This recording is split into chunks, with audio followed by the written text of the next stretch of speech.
Well, hello there, ladies and gentlemen. How is everyone doing on this lovely evening, morning, midday, wherever you're from in the world? Hello! Angry Roach, you were not first. Varus was first. How you guys doing? It is time for another Infectious Thoughts. And for those that do know, for those that have watched the previous ones, this person has been spoken of by two of the previous interviewees, and well, they've had a lot of nice things to say about him, and it just got me curious. You see, it just got me curious. So I've had to source him out, and yeah, we got him on. Oh god, but either way, I'm doing just fine. This is episode 15 of Infectious Thoughts, and without further ado, we shall say hello to Motorman. Hello. How you doing? I'm doing all right. How are you? I'm doing just fine. So, the same question I ask everyone else. Who is Motorman? I am a Twitch streamer, and I have done editing in the past. I've kind of slowed down on that, but I'm from Boston, Massachusetts, in the United States of America. I'm a pretty chill dude. People will probably describe me as being funny and, chill for the most part, but yeah, that's about that. Okay, all right. And you said you've done a lot of, we see you've done editing, but what content did you start making first? Like, did you do Twitch first? Did you do YouTube first? Did you do any other platforms? I haven't done YouTube or anything. I started off doing Twitch when I was younger. I found the platform and everything, and I tried doing it then. But when you're young like that, you don't really take anything seriously. Mm-hmm. But with editing and stuff, I started doing that a year ago, and essentially what I did is I just I found subreddits and stuff where people were asking if people could do small posts and whatever, and trying to figure that stuff out. And through that, I found 14 people or 15 people who I've worked with a few times here and there. And so they'll ask for anything from small posts for an Insta thing or for a TikTok video or whatever, and that's normally what I do. But like I said, I've slowed down on it for the most part. Is that for slow down on it through choice or through lack of customers? Yeah, no, through choice. It's I've gotten very busy doing a lot of different things recently, especially in the past few months, to the point where there's a lot of days where I'm in a VC for 10 to 12 hours out of my day just straight. So I'm hopping from someone's stream to someone else's stream, or I'm playing games with people and then going to a different game or something. So I run out of energy pretty fast, bro. Busy man. Yeah, hey, better to be busy than have nothing to do whatsoever. So that makes the days go by faster. You got something going on. 100%. But you've recently started doing a bit more a bit more Twitch content. But when would you say that you would class your real start of your content creation? When did you start doing it, essentially? 2.5, 3 months ago, really, is when it actually when I started putting effort into it and really doing it. And I started off by finding groups of people and through various other much larger communities, and then that escalates to finding more people doing similar content here and there, and really at this point we're doing pretty well over there, I'd say. I got a solid group of people who show up for every one. We always have fun, and we're always chilling. We're always making each other laugh, and I do all kinds of stuff there now. Okay, all right. And just as a contrast, because I love finding this out. So, if you have a job, what sort of job is it, sort of thing, or if you're studying, what kind of studies you're doing? Because I just love the contrast between your online presence and the real world presence that you have. Honest to God, one of the biggest perks of doing the editing along with the streaming is I'm almost entirely self-sufficient off of just doing this. Really? Yeah, really. Yeah, don't ask me how, because I don't know how. I have been very, very fortunate in the fact that the people who I've met through stream, a lot of them had much larger followings than me, and then when they would raid, the people who would come there, a large group of them, rather than just following, would sub, and then that follows over.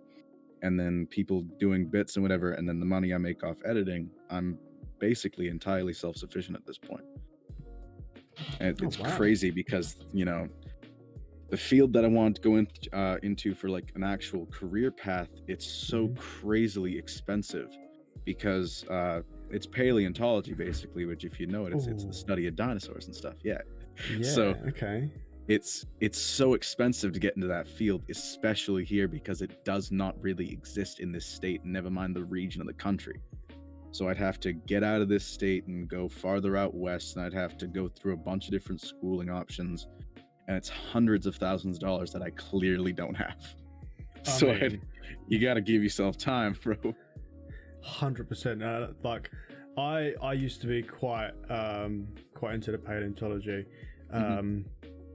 But when I say quite into it, I wasn't really chasing it because I wanted to do it. I just chased it a little bit because I was really interested, because the stuff that people find and where they find it is sometimes hella interesting.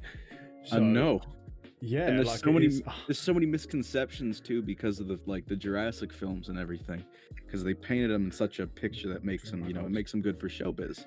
Honestly, I've seen so many videos on the inaccuracies of like dinosaur related films or series that it's hilarious, but you can see why they've used it. Like they just make definitely for good entertainment, but like finding the numerous different things. Like I recently read obviously there's different levels of paleontology. Yep. And I recently read an article of a guy that dug I think it was a 60-foot hole, right? Because he was out in his back garden with a metal detector, and he didn't realize that. Well, he got to the 60-foot depth in the garden, and then he realized that the reason why his metal detector was going off was because he was picking up his steel toe cap on his boot. What a dumbass. Jesus Christ. Now, how do you not figure that out? 60 foot is not an easy feat, because he had to rent a digger to get down further. But anyhow, that is the most redneck thing I've ever heard in my entire life. It was hilarious. This dude's walking around, he's probably thinking, oh god, I got something great, and then he digs all the way down, and you know what probably happened, he probably got right to the bottom and he starts sitting there like oh he's sitting there like swiping the thing over, the and then three levels. He goes to the ground and it's like nothing's there, and he's like oh. Can you imagine the level of just dejection you feel in that moment, dude? That's it. You thought you were gonna be rich. It's just I'd leave the metal detector in there and then bury it. Yeah, exactly. Oh my god. Hell, man, that's just stupid. But yeah, it can be interesting, you see. Yeah. Oh god. Find the right stories, anything can be, dude. No, 100%. But okay, so it's a two-part question, this one. So what made you start your first stream? And then there must have been something that you thought, do you know what, I actually kind of like this, and it made you start the second stream. So what was the reason you started your first, and what was the reason you started your second stream? I think the reason I started the first one was because I felt like there is sort of like the same baseline content that a lot of people make. And what I kind of started with was the game Among Us. And so when I was looking at the content that was getting put out, it's getting put out by the same groups of people every single day with the same style of videos. And it's always a really cut and dry, like copy paste feel to it. And no one ever does anything that's really that different. They've all got similar personalities and everything. And so when I started what I'm doing now, it's my idea of it was, if I can just kind of start something that other people can find entertaining that don't find that kind of stuff entertaining and they're getting bored of it, then that means I can kind of fill that hole in the market, and I can sort of start bringing people into this and letting them find something different. So I started the first one because I wanted to do that, and I wanted to allow people to see something different than what they're just seeing every single time they click on a new video. And fast forward now, a few months later, everyone who always shows up, we're always having fun and we're always chilling. And I think the thing that kind of set off the second one was literally like my second or third stream in. I was already getting like a solid group of the same few people who were showing up. And there was one dude after my second stream who still shows up to all of them, who essentially sent me a message after the second one saying that he had just had like one of the worst months of his life. He's diagnosed like clinically depressed. He's suicidal and everything. And he said that, he was at a really bad spot one night, and he showed up to the streams, and the streams got him back into a good mood, so he wouldn't have done anything. And that just immediately gave me like the fire to keep going. Because, if you get one of those on the second stream, then that means you're already doing something right. And it doesn't make any sense to end it there if you're doing something right. 100%. And I will tie into that a little bit later on. But you've said that you've watched a lot of people beforehand to try and gauge the market essentially on what is good content and what isn't good content. But have you actually sat down and watched your own content as a viewer, not as a live performer whilst it's happening? Actually, yeah. Pretty much every VOD that I make, I'll go back and I'll watch through it to see what I was doing right and wrong. Really? Yeah, because I want to make sure that I'm putting out the right like version of myself when I'm streaming, and that I'm not, I'm not trying to do too much. I'm not being fake and whatever, and that if I'm putting out something there, it really is me, and I'm making sure that everyone can have fun with it, that I'm not going too far. I'm not like making the wrong jokes and offending anyone. So at the end of literally every stream, after the VOD loads and everything, I'll give myself a few hours and I'll go back and I'll watch through it to try to see where everything was going. You watched the whole thing? Yep, I'll go through the entire thing, except for parts where there's breaks or anything. I'll go through everything that went to happen. Wow, that's some dedication. I like that. But that actually does open a few questions up for me, because I've watched a few of my previous videos and I've watched a few recently, but I normally watch like sections of it just to see how I sound like, what the game looks like, just to make sure everything looks fine and sounds fine.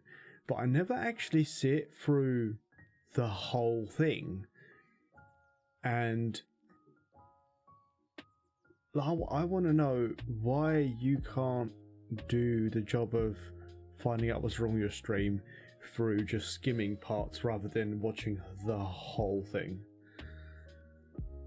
So, what do you think the advantages to watching the whole thing is anyway? I think that it's different person to person whether you can kind of get a lot more out of watching the entire thing.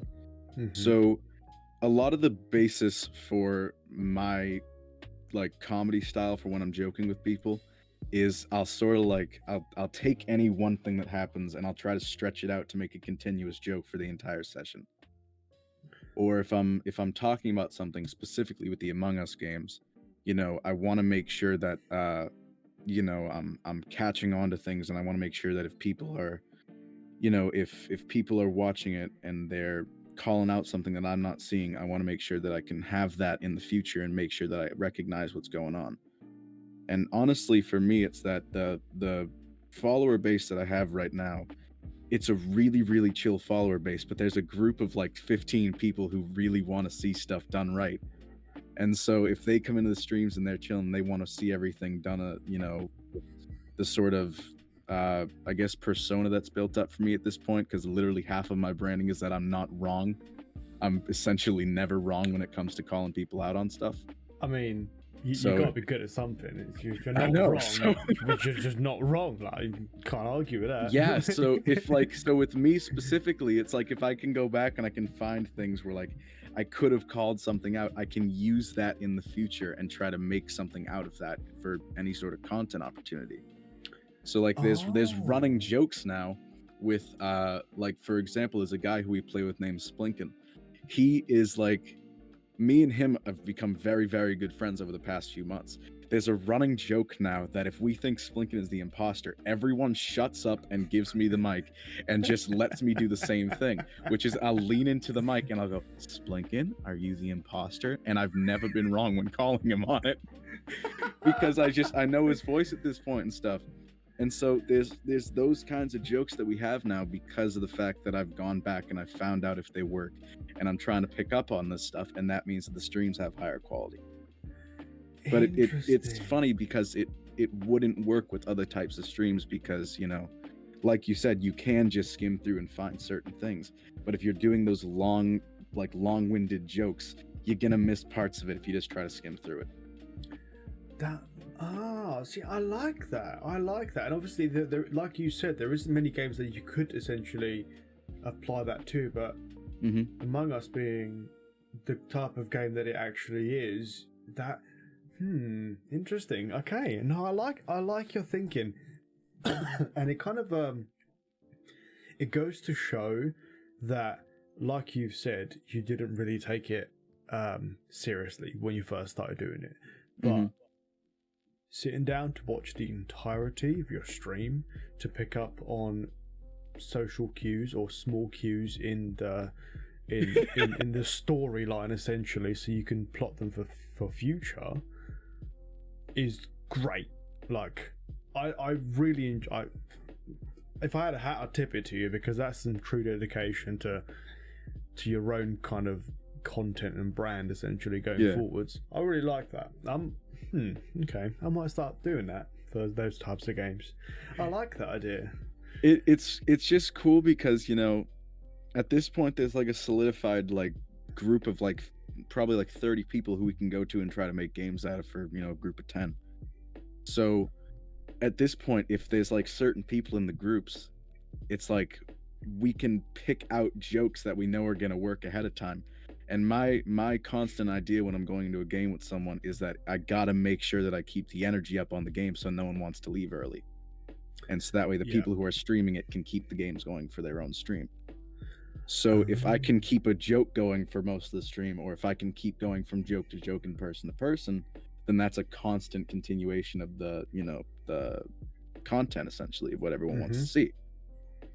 So if I can do that, and if I can figure that to keep going, then everyone has a good time with it. Okay. But you mentioned that you started on Twitch, but what made you choose Twitch? Why not YouTube or Facebook gaming? I really like the culture that Twitch has, in the sense that, there's like almost not really defined, but there's definitely like groups and categories that people fit into, not only as streamers, but as viewers. So you can like, there's sort of like the hardcore dedicated fans where it's like they're constantly really engaged in the chats and they're spamming stuff and they're having fun and whatever. There's like a chill, sort of cozy, comfy vibe area that everyone goes to. And then there's, the less competitive, just we kind of chill and we lurk and chat kind of thing. But I don't see, that sort of culture where everyone has the same, background and the same, fallback to everything in other platforms like Facebook or YouTube. And I don't know, there's something about Twitch too that it feels like it's much easier to connect with other streamers, and it's much easier to connect with your audience on Twitch as opposed to those other platforms. Because everything in Twitch, there's already the groundwork laid. There's already people who have done this. There's already massive categories of people for certain games. It's just, it's much easier to put yourself on a solid foundation as opposed to one that's only been there for a few years. Okay, so basically you like the fact that Twitch has the type of background towards it, the kind of community side of things that is already laid out and people already know how it works, whereas yeah, exactly, YouTube, people are still not 100% sure with what's going on there. Okay, all right, okay. And what would you say is your style on Twitch? Like, if you had to describe yourself in third person to someone who doesn't know you and describe your content, how would you do it? And I chose my words carefully there. I say content because, like what we've discussed previously with different people on the show, when you're a streamer or a content creator, you are on all the time. Every time you type something in someone's chat, you're still that streamer. So you're on 24/7. So how would you describe your style to someone that doesn't know you? I think it might be like chaotic comedy might be the best way I can describe it. Because I'm always looking for a laugh out of people, but it's also like if you go into it not knowing what you're getting right off the bat, you're gonna get caught off guard pretty quick. And you know, I feel like there's just I'm very good at matching energies with people. So it's like if I'm keeping energy up the entire time, you're never gonna get bored. It's always like a really, really fun environment. So I think that's the best way I can describe it, is like a chaotic comedy, just fun time. And you know, and that's not to say too that it's kind of limited either, because there's been streams in the past too where I've just sat down for 2 hours and given advice to people. Really? So yeah, even if I'm on other people's streams, I was on somebody else's stream like 2-3 days ago, and they were doing their complete own thing, and randomly it got switched into people from their chat were just asking me questions about really deep topics for about an hour. So yeah, it's like I don't know how I have both of those hats on really, because it's like it's chaotic funny content, or it's like the really deep discussion topics and everything that you're asking a stranger because you don't get judged for it. It's a weird kind of like double up thing I got going.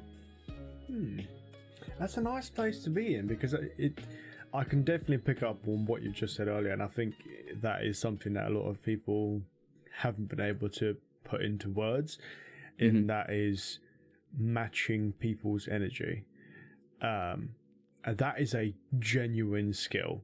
Like being able to match a person's energy and to know just how little you have to do to maintain their energy levels is a genuine skill. So yeah, no, okay, all right, I like that. I like that, and I'd like to see how you answer one of the last questions about. Oh God, man! Now you're putting pressure on me. Come on. No, I'm gonna put. talking for like squeeze. 10 minutes. I'm a squeeze, man. All right, bro. I'm ready for it. Okay, well, here's something that a new question. I need some water, bro. I'm talking, Jesus. Yeah, this is why I said you need some water for the whole stream, man. What is your biggest fear? He's not gonna last me. What is my biggest fear? Yeah, boom, new question. Oh, Jesus. All right.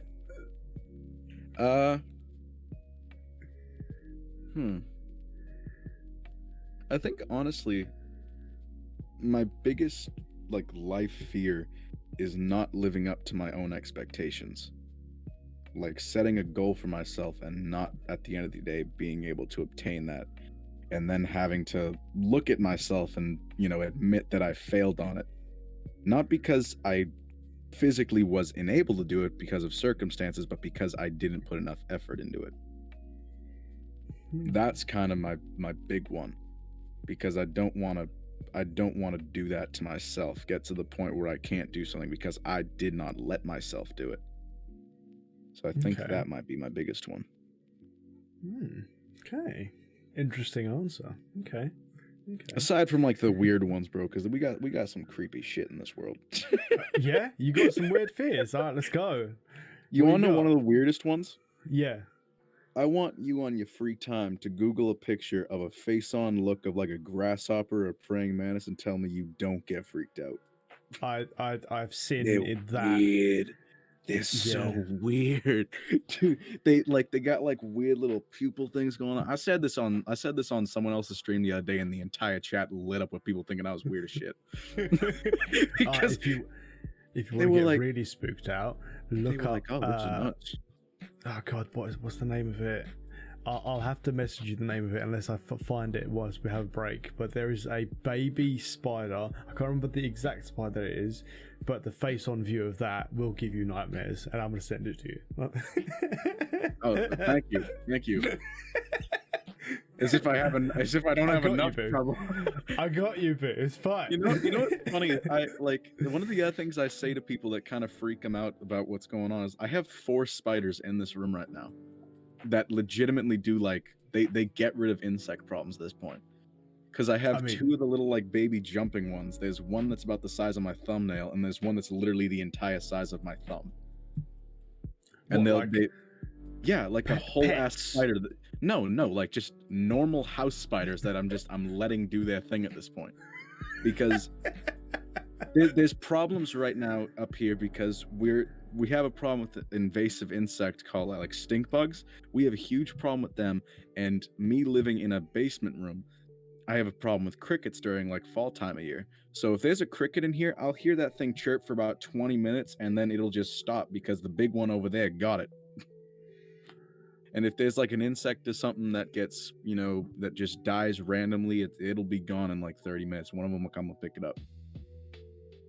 And people think that's nuts because they're like, why wouldn't you kill the spider? And I'm like, bro, he's doing me a favor. I don't gotta deal with these insects anymore. Part of me is thinking that you might have done a quick little search on like Amazon or Google or something, like how to build a spider house.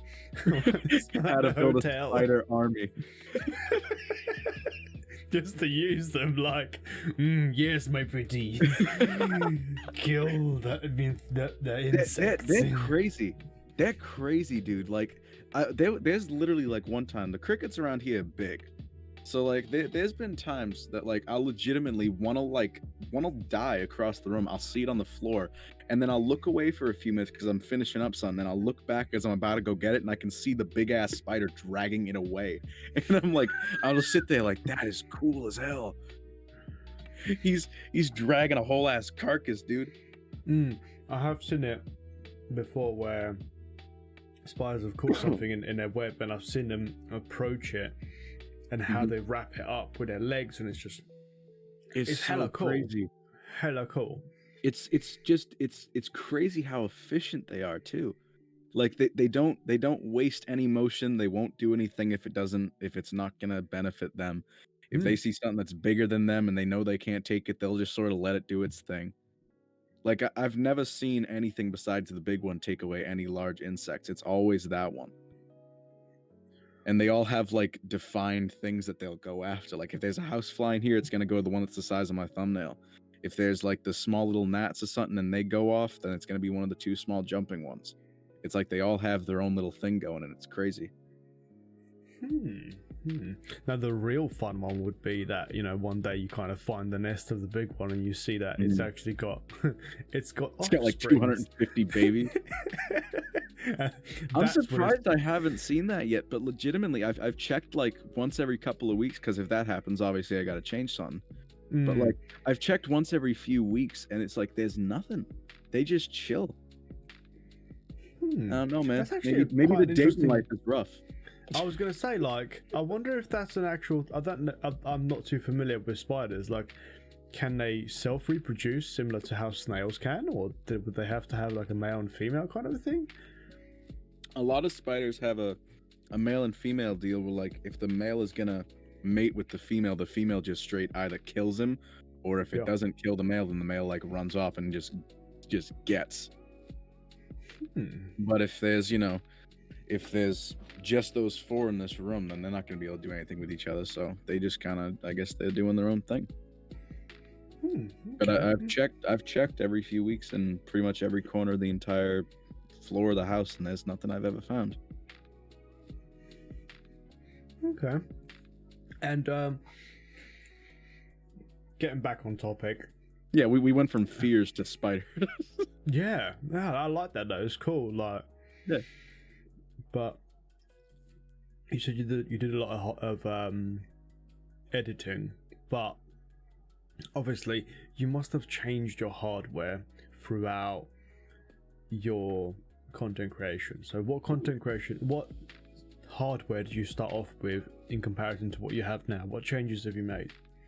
Oh Jesus! Well, for first start, the thing I started off doing anything with any regards to content was literally a laptop that was 5 years old. Ah, hell no! Oh yeah, yeah. So I went from that to now I got this beast ass PC sitting next to me. Oh, and what then, you running? Oh god, I'd have to look at all the things. I don't even have a list of the specs anywhere, but it's a custom built one, and I have that. It's the what are they called? NZXTs. That whole company that they do all this shit. They're expensive, bro. But I have everything to do with a computer is expensive. Oh yeah, but if you look up their prices for like even the things that they just build and then send out, they're still expensive. But there's that. I started off with a cheap ass USB mic that's literally right there, and now I got the Yeti one that's sitting in front of me. Oh, okay. There's that. There's the camera there that this is its first use ever, so it's chilling there and it's doing its thing. And then new monitors 1 and 2, keyboards and mouses, the whole 9 yards. Okay. Well, are you a mechanical keyboard kind of guy, or are you not mechanical? I don't honestly have much strong preference for anything as long as it works. I'm a function over anything kind of guy.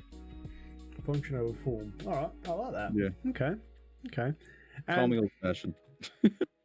No, just call you logical. Yeah, that's the way to go. That's the way to go. Realistically, same thing, dude. Everyone in my age group is stupid. I mean, well, just humans. Specifically. We've got a little bit of extra stupid sprinkled on top. Salt bay that. Yeah, exactly. You're sitting there. Oh god, but what has been like a big change that you've made that realistically has made little to no difference to your content creation, and then what's been a small change that you've made that has been like has had the most impact, like a huge impact to your content creation? You're not allowed to say from changing from a laptop to a computer. Yeah, I know. Realistically, a small change that I've made that did a lot was changing like just small things with the stream display itself and what the viewers can see. And like switching to a different setup with like the graphics and everything. That's like one small thing that most people wouldn't think would change that much about it, nor is kind of insignificant, but it really did a lot because it made the stream look cleaner and not as kind of thrown together. And because of that, even though the majority of people will tell me that they'll show up to the streams, for me that means that it's also visually appealing so they don't get bored of watching it. So I think that's one small change that I've made to the streams that did a lot. And one large change that I made that, didn't really change anything whatsoever was, I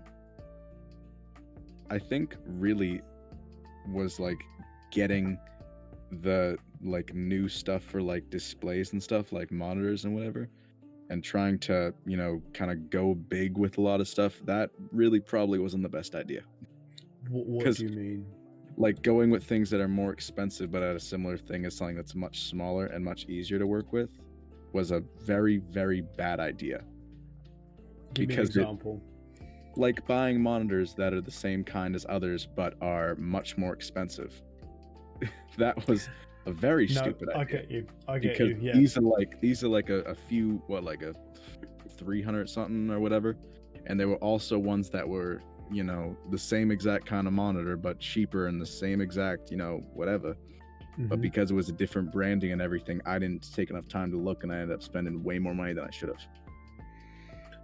And it's something that I thought was gonna really, you know, help me get into it and make, you know, be better off, because you know, if I can see it clear and everything, I can see it closer to how they're seeing it. And that was some stupid logic that no one should have ever let me go off of. But you know, you live and you learn.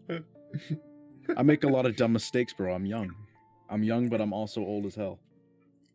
I literally saying about that, the different monitors. I was literally about this far away from pressing the actual mouse button to buy 3 of the exact same monitors, amounting to rather large amount of money. But then I didn't click on it. And then in the end, what I ended up doing is going on Facebook Marketplace and just picking up a couple of monitors for like pennies, realistically. The only thing that's bothering me now is that little voice in the back of my head saying, they're not all the same. They're not the same brand. They're all odd. Oh, Lord. So it's to me, it's a little capitalist in the back of all of our heads, like, hey man, but you could have gotten the one that's red instead of white. It's like you're sitting there like, oh my god, the red one must be better. It has LEDs. I mean, let's not get into RGB, because we all know RGB, depending on what color you've got it makes you go faster or slower. But yeah, 100%. Like even now, I'm thinking like there's a my current monitor that I use in the middle is I don't even know what size it is, but it's capped at 60 FPS. And well, I can definitely tell the difference when playing certain games about having a higher refresh rate, and that's probably going to be one of the things that I upgrade essentially. But the 2 smaller monitors that I've acquired, they are 2 different brands, but, and I've actually checked this and I've actually been able to confirm it, both of them made in the exact same factory, just had a different name printed on them. Yeah, and it's probably got all the same stuff and everything inside of it. It's just the name. Literally, it's just a different skin on it. That's literally it. But I was quite good there with that one. The one thing that I did do that was hella stupid is I bought a pre-built computer. See, that's the thing though, is there's certain companies that do pre-builds that honestly aren't that bad. It's just like, if you get one, you have to be aware that eventually you're gonna have to start adding on to it. And at that point, it's like, at some point, if you get one that really is kind of bad, like at the end of the day, you just wasted a few $100 and you should have just waited a little bit longer, and you could have got one that was made for what you want it to be made for. Literally preaching to the choir, because the only thing that I have left from the original PC that I bought is the graphics card, and not even joking. Everything's changed: the motherboard, the case, the fans, the CPU, the RAM, everything, even the PSU. I've changed everything in it apart from the graphics card, and that was a very expensive mistake that I've made that I'm still paying for. Yeah, because by that point, it's like you're buying all this new stuff you're going to put into it, which would have been in the one that you would have gotten if you had just gone the other route, and then you already spent money on the one that you got sitting next to you. Quite literally, yeah, because you paid for all the stuff that you didn't actually want inside the PC, and then you replaced it by spending more money. Yeah, great time.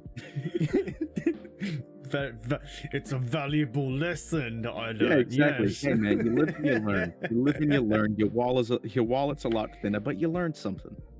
I had to sell my wallet. You're like scrounging. You're like, hey man, just take it. Just take the whole thing. Take it. Oh god. He's been through a lot. Oh my lord. But what is your favourite stream or your favourite video? First one that comes to mind that you thought was, do you know what? Yes, that. If I could replicate that every time, I'll be happy. Oh God. A couple of weeks ago, there was a Among Us stream we did where it was like we basically played with the original group that we started with. It was none of the people who we picked up in the, last month or anything, or the last month and a half. It was just the original group that we started with. And the, like, I guess, like, the feeling of, like, playing with that exact group and everything again, and, everyone knew how the other one played, and it was just super chill, and we weren't trying to impress anybody by doing new strats or anything. Mm-hmm. It was a really chill, calm stream, and it was super, super fun, and everyone played for, like, 4 hours, which is crazy because normally the sessions dissolve after, like, 2.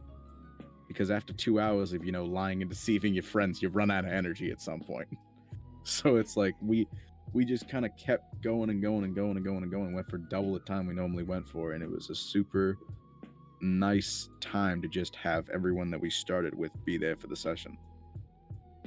Okay. Plus everyone was in a good mood, and everyone's chats were super active, so we were always having stuff to do. That, and combined with the fact that was like one of the streams that sort of kickstarted the growth of some of the people in our group. It's a good feeling. I wish I could have replicated that.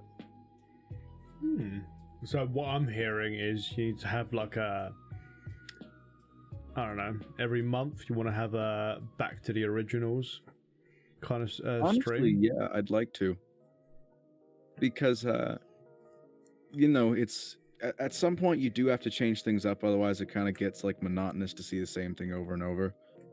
But like at the same time, if you go back to that core group and you play with the people you started out with, and you just go back to that main set of people, it's also like a cool dynamic to watch how everyone understands how the other one plays, and to watch people try to overcome that familiarity and try to work around it. That's what makes it fun, because you have to be aware of what other people know about you and then work around it. And watching someone try to figure that out is really fun to watch. So it works out on both ends, both content and for, personal game. Yeah, that'd be pretty cool though.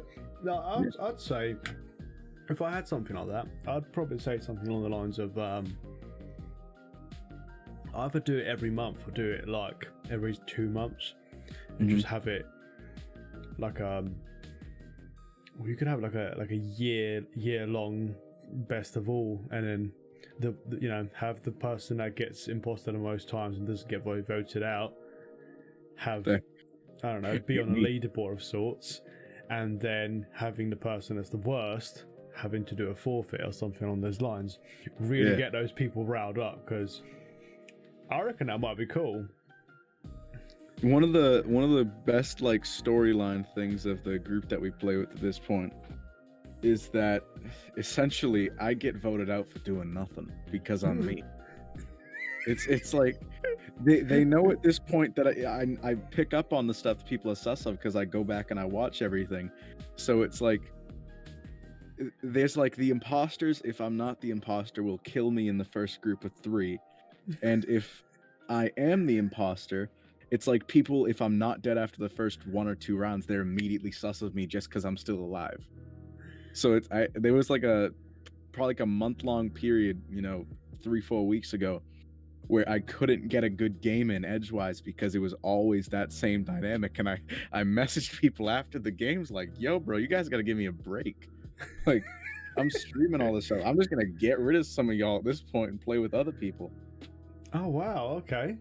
Because like, well, if you know that there's 3 people streaming, and you know that I'm one of those people, and you continuously like kill over and over and over again, Oh, it does get boring afterwards. It gets boring, and it gets kind of like it pisses you off as the streamer, because you're like, I can't, essentially at that point I'm showing you Ghost Simulator. Congratulations. You're not getting anything out of the game, because I'm known for 2 things. I'm known for being a good imposter, and I'm known for being able to like mentally think about what everyone's gonna do and suss people out. If you take away my 2 main things, what am I gonna do? Okay. Yeah, I think.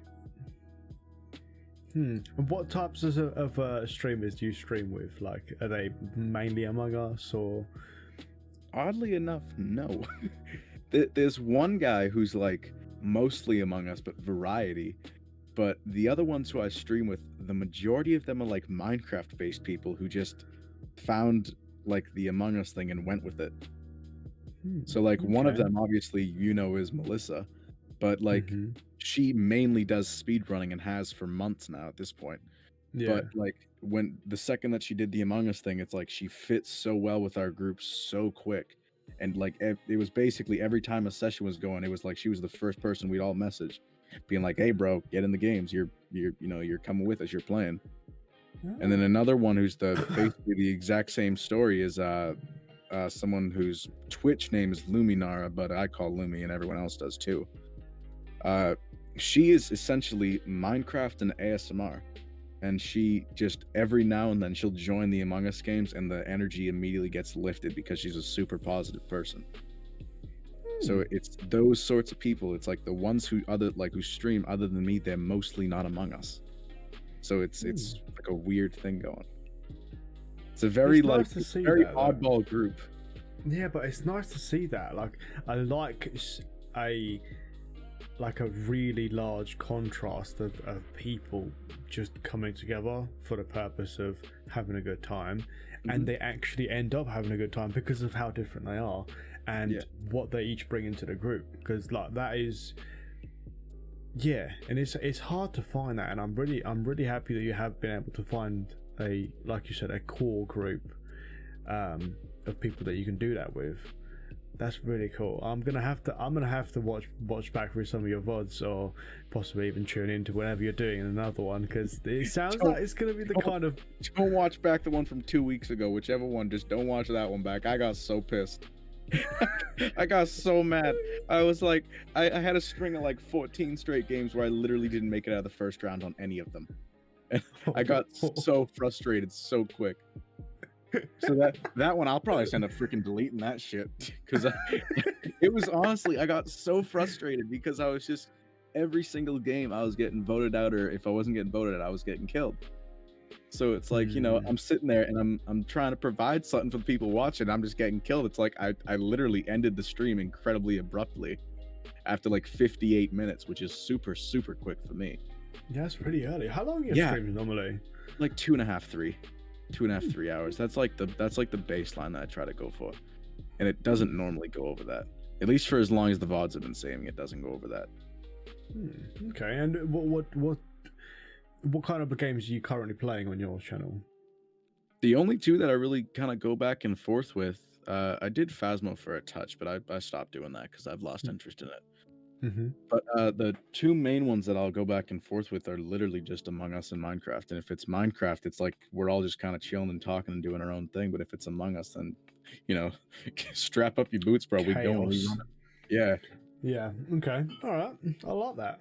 I like that. But there's one thing that I always say to whichever content creator I'm giving advice to with anything, and that is, I've learned the hard way of the importance of taking breaks is, and well, I had a week of streaming for my birthday where I literally booked the whole week off from work, and my plan was to stream every single day, and at the end I was meant to do a 12-hour stream with one of my friends, SGT, and we was going to do a 12-hour for both of our birthdays, and I was like, I've never done a long form stream. How about I try and do one now? And this was on a Monday, and I ended up doing a 16-hour stream. And that 16-hour stream killed me for the rest of the week. Because crashed hard. Because on like Monday I had good energy. Tuesday I was like, Tuesday, Wednesday, Thursday, and by the time we got to like Saturday, I was just like, I don't even want to be here. But it literally would have been solved by just taking a few more breaks here and there. But that is why, including this, what I have done is every hour have a quick little 10-minute break, go stretch, grab a snack, stretch your back, take a mini nap. Take a mini. I like that. I'm adding that because I always try to make it a rhyme. So. Man, I got a bed sitting right back there, bro. I'll walk over there and lay my ass down. Hey, don't threaten me with a good time. God.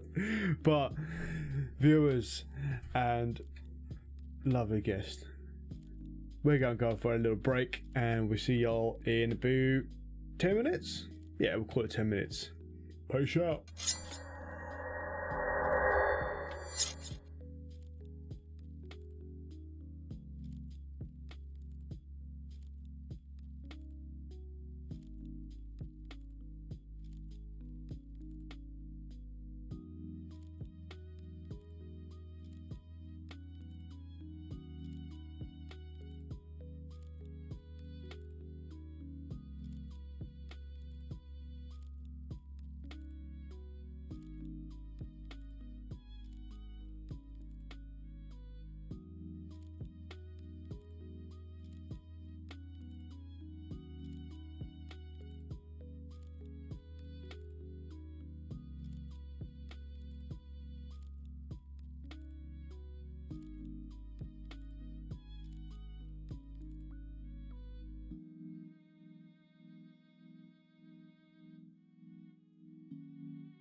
One.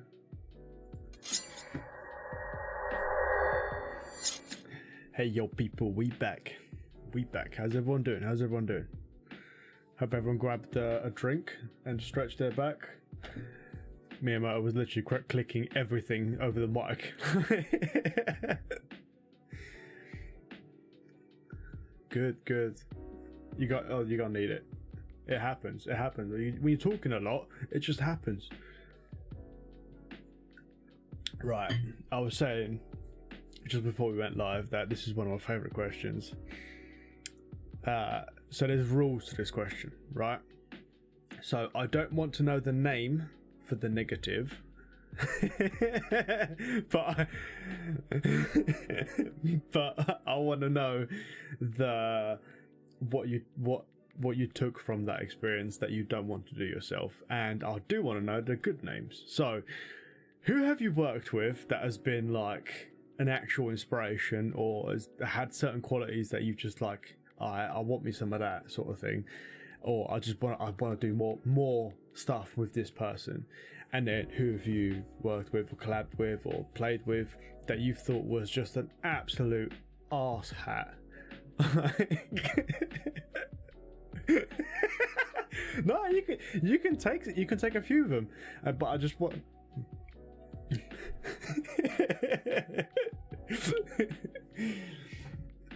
Oh god. But yeah.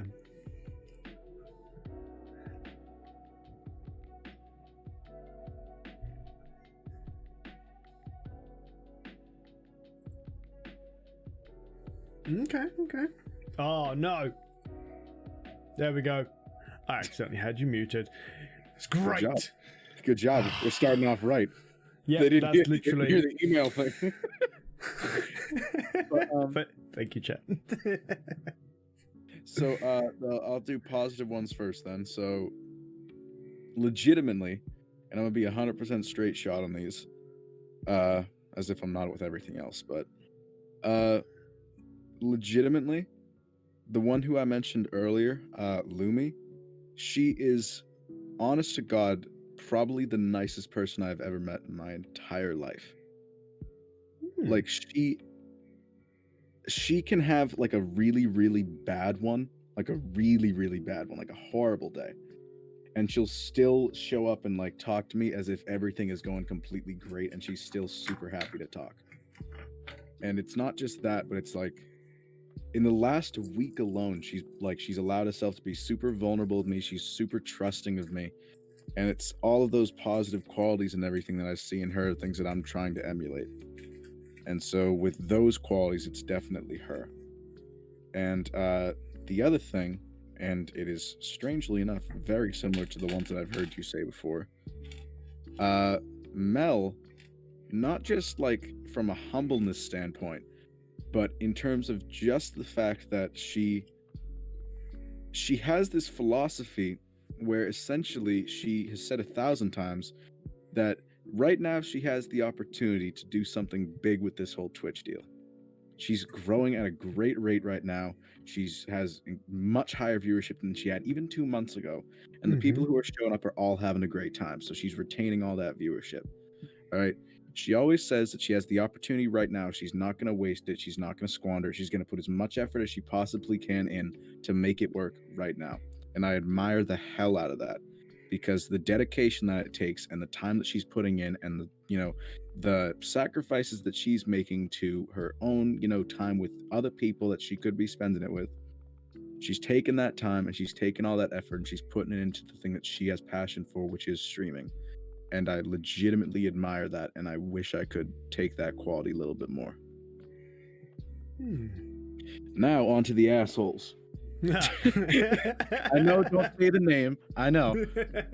The biggest one that I've said 100 times on my stream at this point is I hate it so much when a streamer, when someone in chat says something super, super nice to someone who's streaming, and they just kind of brush it off as if it was some normal ass comment.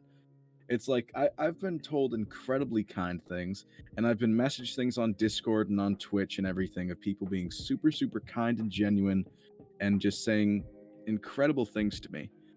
And the fact that that happens with other people and other streamers, and they just let it go by the wayside and they don't even acknowledge it, it's just such an asinine thing to do. It's like these people are taking time out of their day to thank you and tell you about how much you mean to them and how much you've helped them, and you can't even take the minute that it's going to take you to just like stop and go reply back to them and say something kind back and thank them for being that way. It's just it's so rude and it's so obnoxious and arrogant, and I hate it. Okay. Like if someone's nice enough to send me something, I take the time to go back and message them back. Yeah. So why can't you do that else like these people? It makes no sense. And they've got one of the people who I've seen before.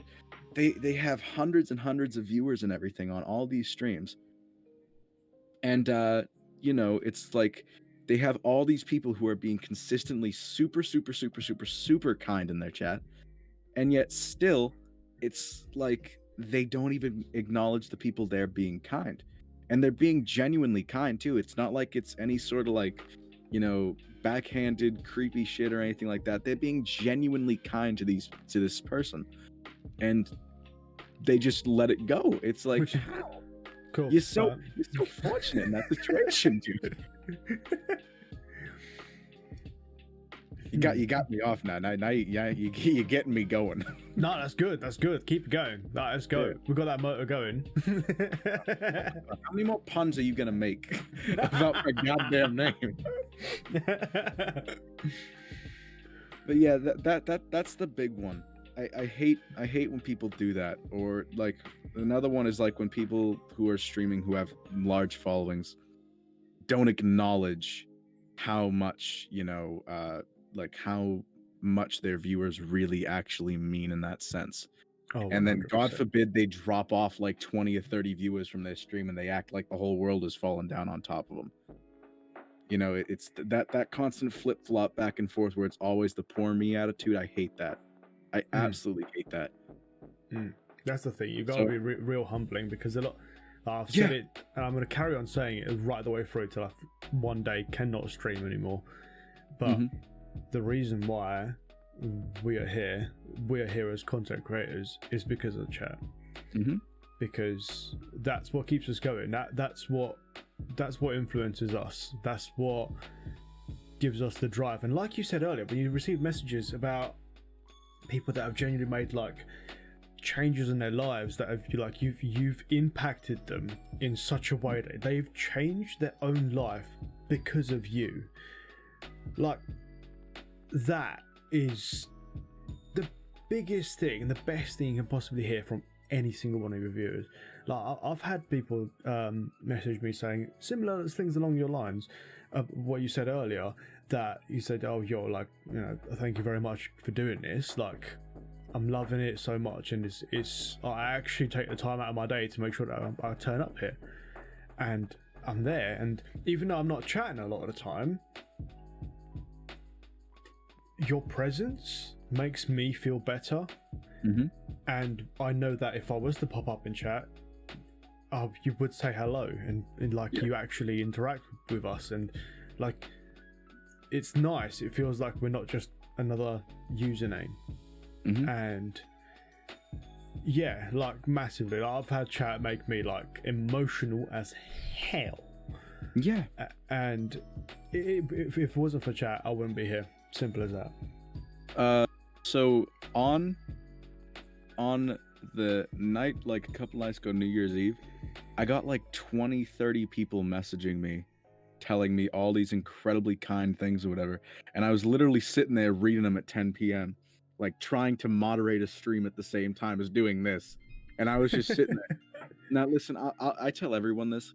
I was raised by people born in the 40s and 50s. All right, my parents were born in the 40s and 50s, so I was raised with like those old school values of like, what you should and shouldn't do. I don't show emotion very well. I was losing my head reading these legitimately, because they were just so incredibly sweet and kind. And I got message after message after message after message, and I was literally losing it the entire night, just sitting there thinking like, you don't really realize how much you're actually you have. Yeah, exactly. Until someone really lets you know. And that's the other thing, like I was saying earlier, that keeps me going on doing this, is just the fact that people send those things to you. 100%. Like that's the thing. Like, and I know it's a real, I want to say controversial kind of a thing, but I don't know if the controversial is the right word to use. But like, I always say, whenever I get a tip from any one of the viewers, or get gifted subs or anything along those lines, like, it really is not necessary for that whatsoever. Yeah. As much as it is nice, right? Having the people just come into chat, just have a conversation with me, has the exact same, if not more, of an impact on me. Whether some people can, that's the thing. Like, a lot of people can't do that because it's money at the end of the day. Not everyone's got endless amounts of money, but everyone's got endless amounts of attention, and recognizing that people are giving their personal attention to me instead of something else or someone else makes me feel special. Yeah. And that's why I say that at the end of all my streams, dude. Literally, I take time at the end of every single stream, and I go through the list of anyone who had followed or done anything the entire stream.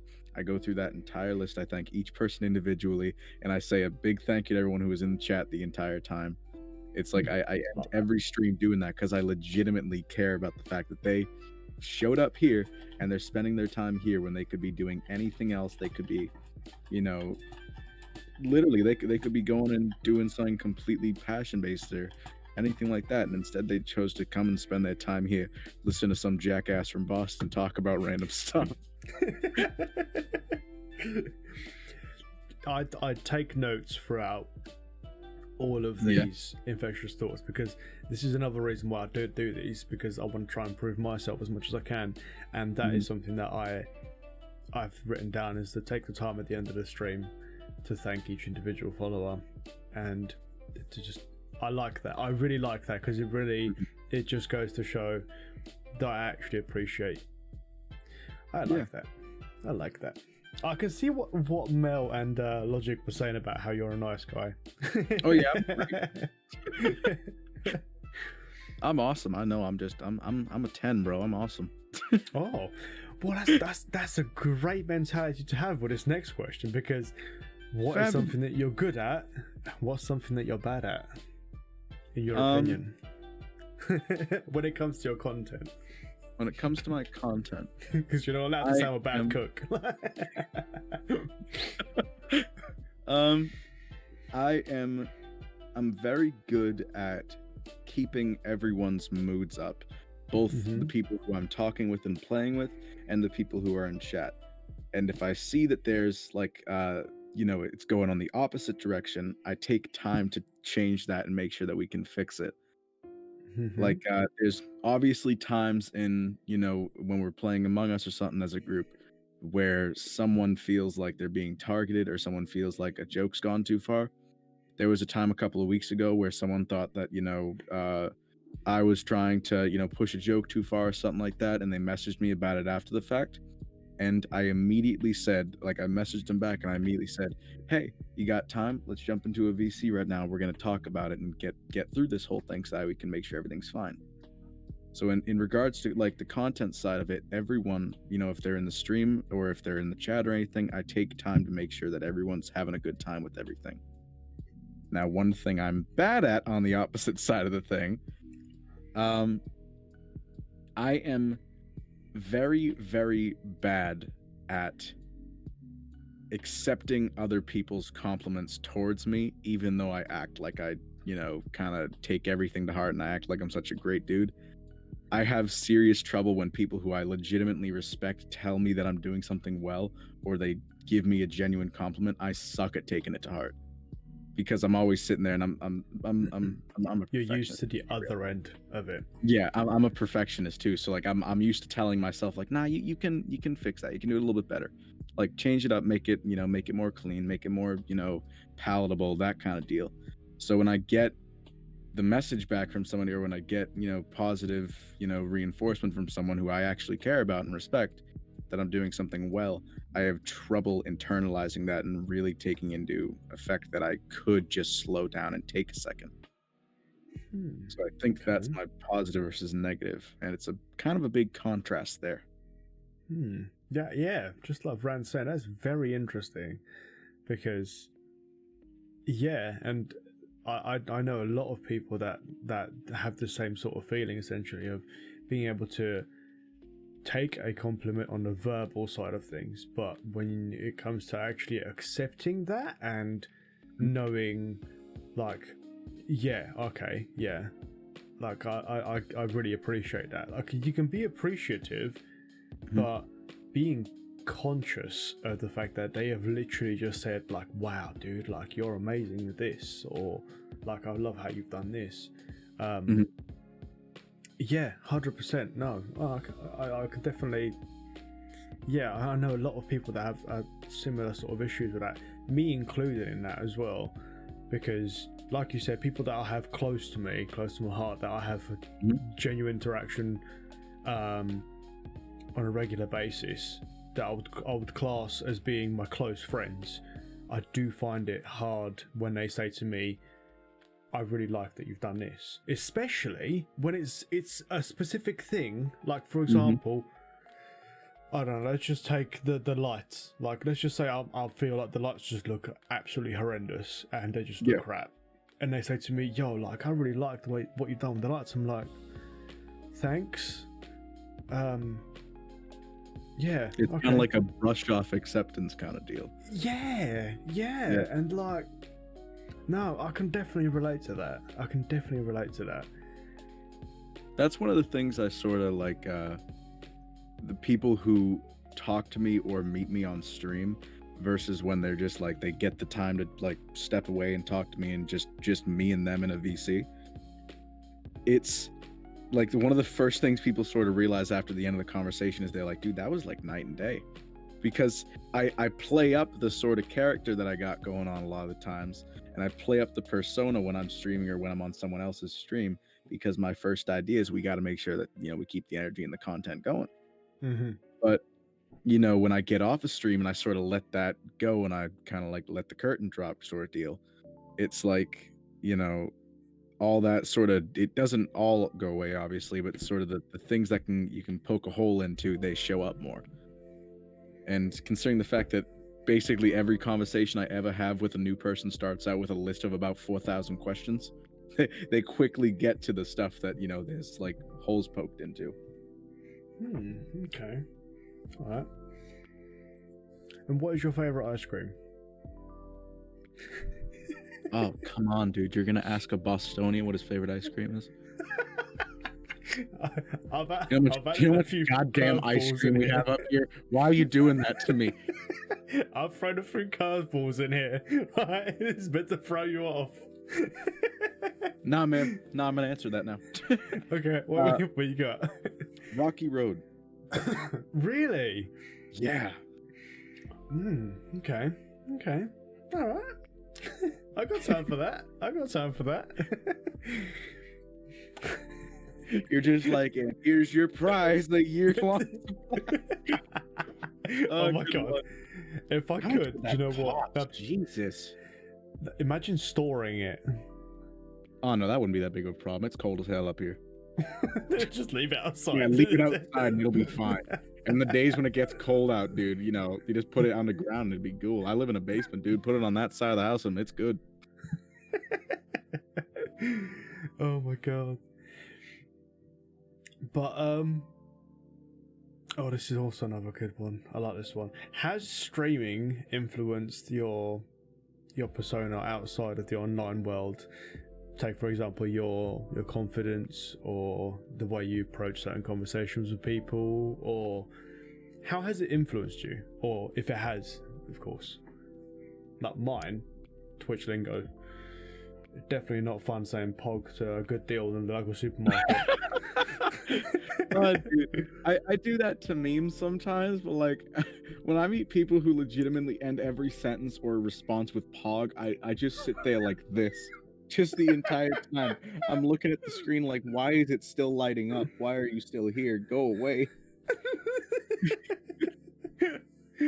I think the only difference in terms of how like I've changed compared to what I used to be like before I started streaming is when I meet new people nowadays, you know, like when I'm talking to somebody or whenever I'm like reconnecting with someone, I have to remind myself that I don't have to build up the persona like I do when I stream sometimes. Because when I meet new people and they're meeting me through Discord, they, you know, if they've been told about me, they have the expectation already. Like I got into a VC with someone on New Year's Eve, like at the start of New Year's. Literally the first conversation I had with someone this year was them bringing their friend in on the video call and the friend immediately knowing who I was because they told their friend about me. And every time I said anything, like one of the oldest memes about me is because obviously the Boston accent, we don't say the letter R in almost any word. So like I don't say sweetheart, I say sweetheart. So that is like the first joking meme thing that was ever made about me. So the second I join in there and I say to the person, "Hey, how you doing, sweetheart?" Like I start off every conversation, immediately the friend goes, "Oh my God, he said it! He said it!" And I'm like, "You told your friends about me?" So it's like those things are fun.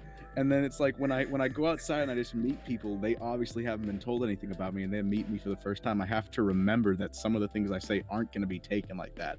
And I don't have to build up the persona at all. And it's honestly refreshing when you meet new people who don't know anything about you because you get this straight shot, middle of the road answer that you're going to get if you were anyone else.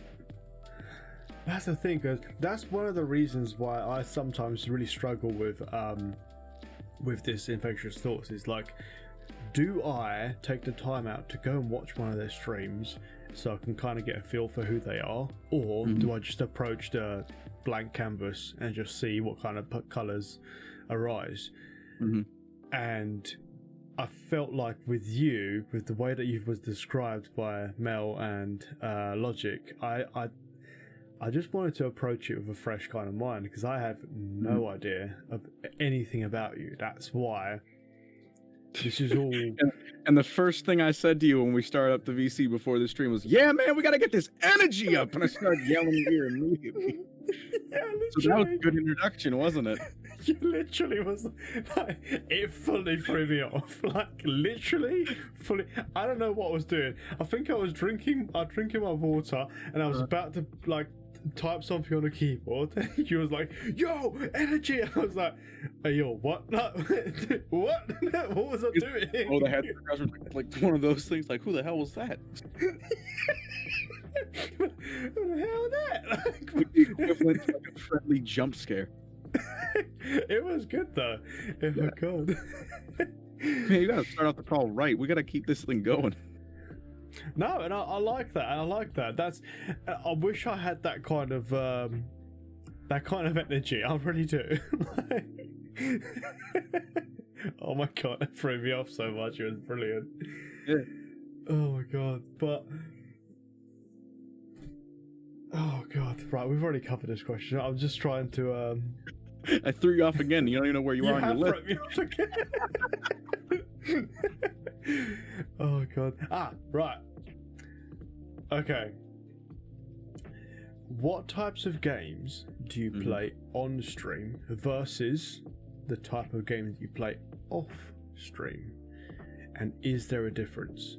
Because obviously when you're playing a game whilst you're on stream, you've got to keep an eye out on chat. You got to interact with them, so you can't focus as much on the game. So what kind of games do you like playing on stream? What kind of games do you like playing off stream? First off, there's a huge contrast. Because the games I play on stream are normally like either simulation style stuff where I can keep up with it. So like the things where you're kind of just thrust into a weird position or like that kind of deal. Or I play something like the Among Us or the Minecraft, that sort of deal, where it's like either chill or really engaging as something like that for the viewer to watch. As opposed to that, when I get off stream, it's almost anything like RPG style stuff, like the major storyline based games. I've got really way too into that in this past year. And then, you know, sports related stuff. And then I was like a competitive Call of Duty player for 2 years. Before Really? Before I thought about doing anything. So it's like I just got and started getting out with Call of Duty, what's it called? Cold War that just came out the other month. Yeah. I started going on that game. It was the first new COD I've played in a few years to like go into the campaign and everything. The guns are completely different. The physics feel weird, but I went in there and I immediately did well. And it's like that feeling like going back and you can still do it. So it's like the games I play offline are in a completely different realm than the stuff I play when I'm on stream. Yeah, and that's why I like asking this question. But you said you was playing Call of Duty competitively, right? Did you enter any? 2014. Did you enter any big contests? Oh, that was before there was like that was back when there was like a pro scene, and then there was like the underground sort of style stuff. Right. So I was one of the guys that was like underground, and essentially how it would work back then is there were crews and like plans essentially that you would work with, and then they would like set up things to go back and forth with each other. And essentially what I just did for 2 years is like whenever there would be an event or like a thing going back and forth between the two crews, I would just go out there every single time and just kick fat ass every single game as a freaking 11 to 13 year old, and then walk back out at the end of the day and do it again in another month. But I did that for like 2 years of going back and forth with that. And then I dropped COD for like 5 or 6 years, and then I tried getting back into it the other like a year or two ago. And now I do that again. It's just I don't do competitive anything anymore. Now I just go on there and I still kick badass, but I do it without a clan tag. Oh, why have you not streamed that? I'm sure some of your following would love to see you. Honestly, absolutely annihilate. Engage with the chat whatsoever. And when I play that game, I get literally as focused into it as I possibly can, because all I want to do with it is like the fact that I was really good at it beforehand means that it motivates me now to be just as good at it now. So if I mess up something, or if I miss a play entirely, I get so focused on that and trying to like avenge that mistake, I would not be able to interact with the chat whatsoever at all. Oh, interesting. I would not be able to look at the chat. I would literally be focused directly on the screen the entire time. That's the thing though, because that's another reason why I ask, because like certain games just make you literally just like a horse on a racetrack that has those like paddles. You just literally focus, and that is it. That is my world. This is where I live, in this box, nothing else. And okay. And you said you play a lot of RPG games. Huh? You said you played a lot of RPG games. Yeah, they're like the open world style stuff that you can do. So like the two games that I got the most into and spent the most time on this past year were a game called Dragon Age Inquisition, which was absolutely incredible, and another game just as incredible, which is Mass Effect Andromeda. And I played the absolute hell out of both of those games. I played only Mass Effect Andromeda every single day continuously for 14 days. It was the only game I touched for 2 straight weeks. And I still... Damn. There's so many and stuff, dude. It's one of like the BioWare style games or something like that, and you don't have enough time to finish it. But I get so into it because, you know, it puts you in someone else's world, and you get to like make the decisions along with it, and you get to change everything. And have you not played like Assassin's Creed and Fallout, for example? I have. I've played both of them. I was big on Assassin's Creed for like 5 years, and then kind of stopped. I think I stopped after Syndicate. Okay. Actually, no, that's not true. The last one I played was the Odyssey. That's the last one I played. Oh yeah, when they completely changed all of the controls and everything. And ruined everything just as they always do. Yeah. But that was I played basically none of Origins. I hated it. Odyssey wasn't that great, so I stopped playing that after a while. Syndicate wasn't that great. I stopped playing that after a while. The last Assassin's Creed game that I had a legitimate fun time playing was Unity, because you could actually do it with other people, and the storyline was something you could get into cool because it was French and whatever.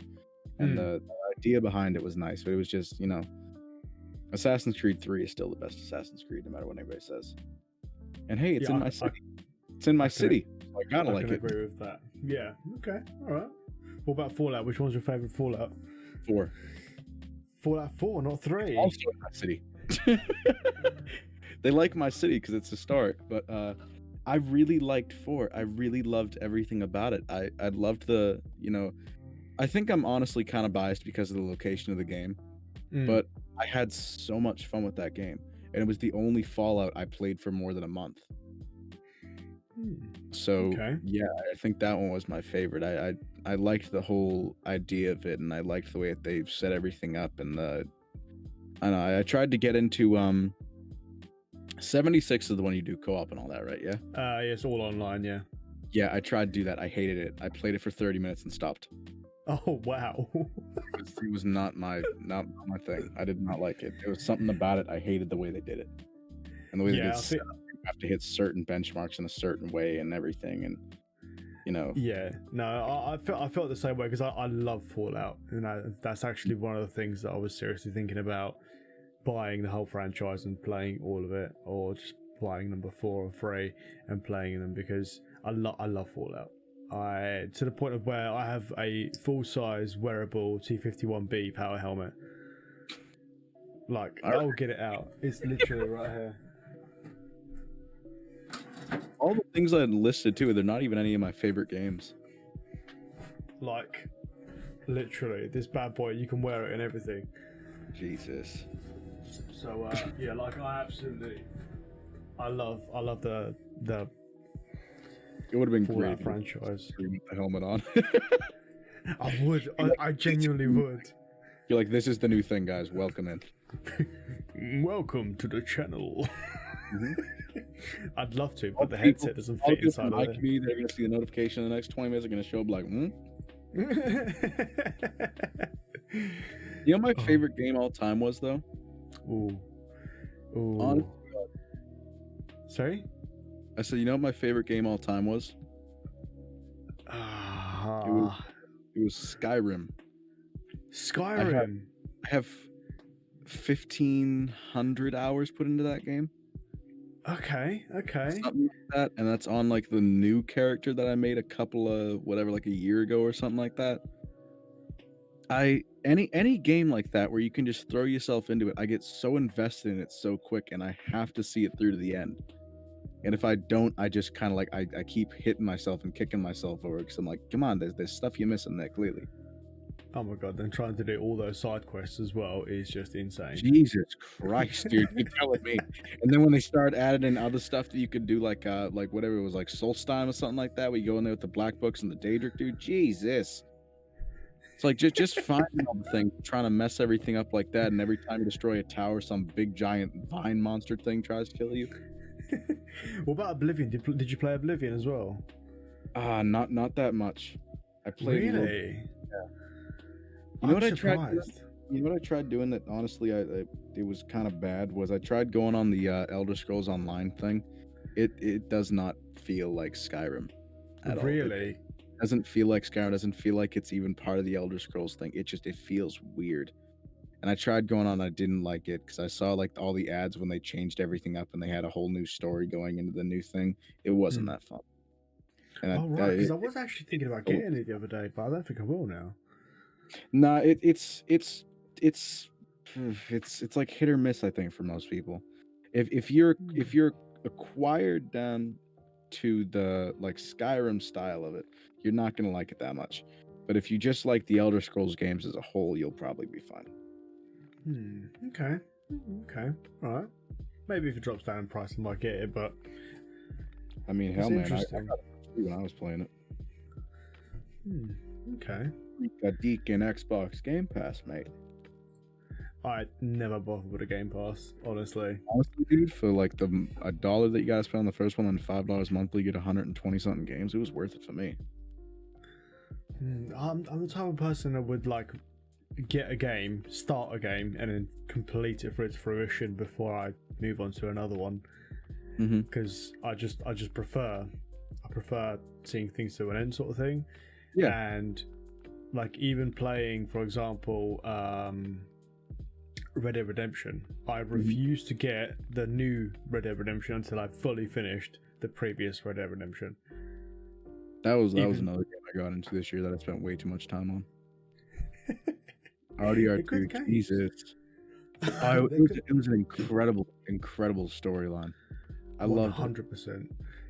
It did kind of throw me off with some of the things that you could do as side quests and like hidden items and locations. Like literally. Times I grabbed some dude on RDR2 online with a lasso and just dragged him behind the horse. Oh my lord. But okay, so you've mentioned that you've actually invested a lot more time in your content and you actually want to see this going somewhere. Mhm. But where do you see your brand or your channel or just your online presence going towards? I don't want to know like the end goal. I just want to know what's your next big milestone. Don't have to put a time frame on it. The next milestone I'm looking to hit in terms of like content stuff is 500 for the follower count, and I'll hit that soon. I know it. But I think I'm that big. yeah, I'm the talking big big. one is this year I'm passing 5K this year. I've set my mind on that, and I'm only over like 100 and something right now, but I'm kicking it full gear this year, and we're getting over 5K. Okay, I like that. All right. Yeah, that's goal. Perhaps partner or whatever. I don't know. The partner one is like a sub one though. If I can get up to a point where I've got like at least 50 people on the streams watching it, that's like the chill level for me. That's where I feel my most comfortable. So when I get it to that point, that's when I'll be able to like let myself breathe a bit. Okay. All right. Yeah, I like Yeah. this because I intend at some point to do some form of a follow-up to these, and I think it'd be really cool to see your goals that you've set out now and seeing whether you have got them of achievement in the future, and how you answer to the same questions is really going to be interesting, because I saw some interviews that I've done with other people beforehand that have literally been the same short interview but like a year later, and the contrast is night and day. Literally. But okay, all right. And obviously throughout your career in content creation, you must have come across a lot of people that you haven't had the opportunity to work with and to do collaborations with. But who is, off the top of your head, one person or a couple, it depends on how many you can think of, that you've always wanted to have to do a collaboration with? Just that made you think, I think that might be kind of fun. One person whose personality I really like, who I think would be cool to get games going with, is Rem the Rat. She seems dope. I think she'd be really fun to do games with and stuff, and to have join the group and do things. Okay. Outside of that, there's just like, honestly, I try to like look at people and think about how well they'd fit not just my stream, but like the people who I'm like streaming with. Yeah. And honestly, the other ones are like one person who I think would be crazy as hell is the one whose community brought most of us together, and that's Frivy, because she gets on one person's stream and she freaks out for everybody. Because, you know, she's the main reason that I met Lumi, and through Lumi I met Mel, and through Mel I met everyone else. So if I could full circle back around, that'd be cool as hell. So I think those are my two. There's one that's sort of like a more in reach one that I think I can get done soon, and then there's one that's like an outskirts kind of goal deal. Okay. Well, I can definitely. I mean, I speak to Rem, so I'm sure I'll be able to have a little chat with her, see if we can. Well, the thing that solidifies that, like, what time is it? 2:50.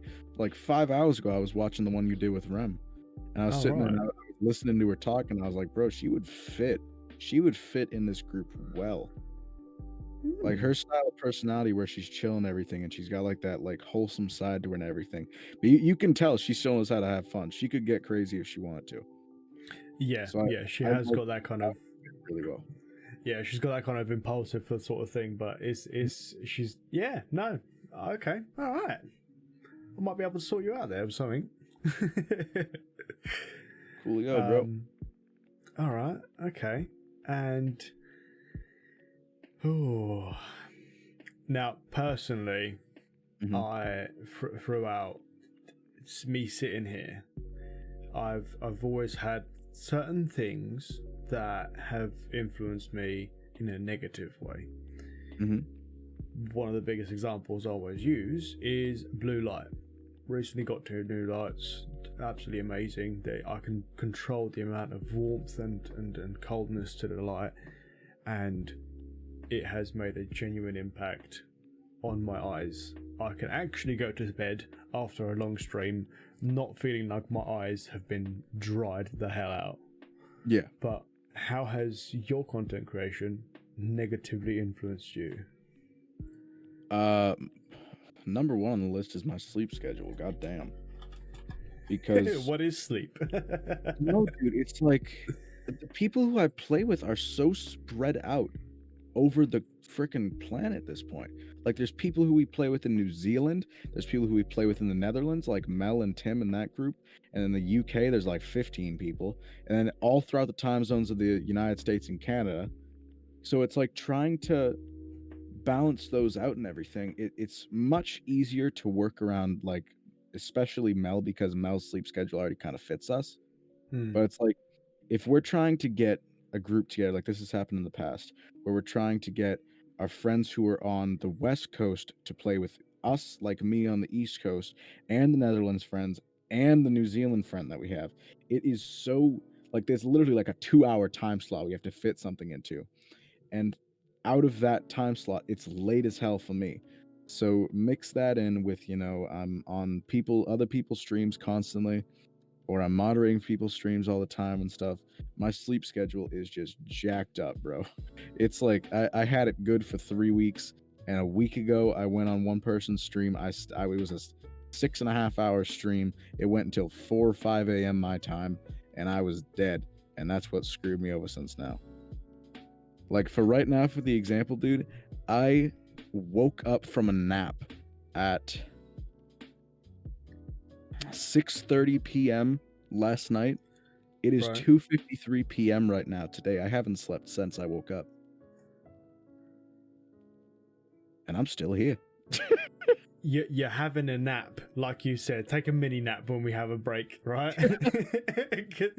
Like, I'm chilling too at the same time. It's crazy. I feel like it's because my brain was like, hey, man, you had those 3 weeks of good. Let's get back to that. We're working together on this one. Oh my god. Okay.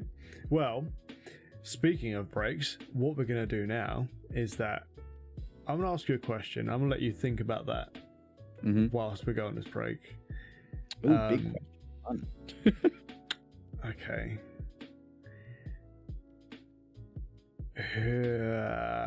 No, actually. I don't know. Which one do I ask you? The big one? Do I ask you to...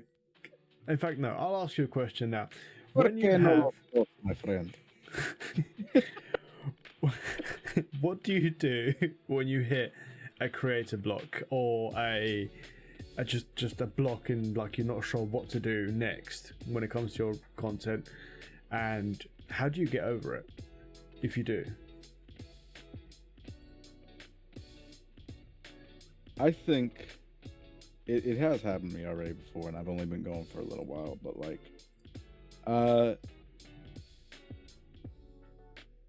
how I get over a creative block is, like, honest to God, I go to the people who I play with, and I'll try to gain inspiration for doing something different from them. Because a lot of the times I'll try to brainstorm things that I'd want to change up differently, whether it be a new lobby for a game or a certain idea for a stream or something, or what I'm going to play for the stream, when I'm going to do it, if it's going to change based on if I'm doing something with somebody else. And when I'm factoring in all those things, it's really, really easy for me to sort of like shut myself off and let it kind of coast or something, which I don't like, because then, I get to the point where everything is just kind of monotone and it doesn't make any sense. So the way that I get over creative blockages is literally I go to the people who are also creators who are in my friend group and I say, yo, like I need help figuring this thing out because I physically can't think of something else to do. And I want to like, I'll run ideas by them and then we'll sort of like go back and forth with each other on whether or not it's a good idea and how to change something, how I should, approach the new thing that I'm going to do, any of that sort of stuff. So I give them a lot of the credit on getting me through the 2 times it's already happened in the past like month and a half. Okay. I like that because I do the same in a way that I go to my friends and my streamer contacts and my streamer friends, and it's stupid, but instead of talking to them, I watch their stuff. Yep. And I think to myself, like, what can I do that is going to be better than what they've done and better than what I've done as well? Because it does genuinely make a difference. But yeah, okay. So you actually... Interesting. I might start actually talking to people. Well, my thing is like, my creative blockages come from literally me thinking myself into like not having an idea. Like I'll keep going with something and then my brain will just kind of like shut itself off like, hey bro, you've been doing this for too long. And then I'll forget any sort of good idea I already had that could have worked with something else. So I go to the other people who also have to be thinking about content and we sort of bounce stuff back and forth off of each other. It means that I can have someone else there to filter my thoughts and put them together with their own thoughts, and then it kind of like it makes the puzzle whole. Makes sense of it all, kind of. Okay. Yeah, because they've all got to go through similar stuff to me, so they understand the experience. Okay. Well, now this one's going to be the one question that I'm going to leave you on whilst we go on a break. But in your opinion, who is someone that you just think to yourself, why is that person not on billboards, on buses, on everywhere, blowing up with like 1 million people watching them live every single stream, regardless of the content that they're doing? And why you feel like they deserve to be blown up to the point of like getting the huge exposure and getting to people know who they are. I'll let you think of that whilst we go and have a break. Peace out, people. See you in 10.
And we're back.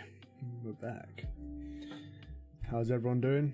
Hope everyone got a nice drink and has stretched their back. I have. And no matter has, he's been showing off his Christmas present blanket. Dope. But right, so before we went on a break, I asked you who, in your opinion, is massively underrated, that you don't understand why they are not, like, haven't blown up, sort of thing. Or who would you prefer? Who would you like to just fully blow up? So, this dude, who is a part of like the Among Us group and everything, that I believe Mel found, and his name is Nerd City, and that dude has like, he's probably the most wholesome, like crazily nice guy I think I've ever met. To the point where Mel rated him with like 35 people the other like 2 weeks ago, and I was a part of that because I mod for Mel, whatever. And I show up there, and it's like one person subbed. He nearly starts crying out of happiness when people started subbing to him, because then someone gifted subs, and he almost lost it. And it's just seeing that, and then me and Mel subbing made him like absolutely like happy to hell. So watching that, watching the style of his content, the amount of effort he puts into the fact that he's making actual fun stuff to watch, he keeps his energy up the entire time, and he definitely has that like charisma aspect of it that we always talk about. I legitimately think by the end of the year, at his current growth rate, that dude is going to be like close to 10K if he really goes for it. Really? Wow. I have a feeling, bro. I have a feeling about that guy. He definitely can. He just needs to keep up with it, and if he does, he's doing it. And I really hope he does. 100% deserves it. Okay. Well, what's his name? You type it in chat. I'll see. I gotta change this then. 1 second. I accidentally clicked out of your thing a while ago. I'm not even gonna lie to you. That's all right. Oh God, I forgot I was doing a thing. Wrong thing. Oh Jesus. Oh, we back. All right, cool. Well, it's a good thing your glasses don't reflect what you were clicking on, eh? No, I was clicking on Rem's thing because I searched her thing the other day. Oh. That. Nerd City. Okay, alright. He does most Among Us stuff, but he does Among Us and other stuff too. There you go. That. Gentlemen, there's a nice little shout out. Yeah, he's a really cool dude. He's fun as hell. Okay. I'm gonna have to check out some of his stuff then. Maybe get him on one of these Infectious Thoughts. Maybe. I don't know. Yeah, we'll see. I like good vibe. Sorry? I think you'd like him. He has a good vibe. Okay. All right. I'm curious to see what you see in him as well.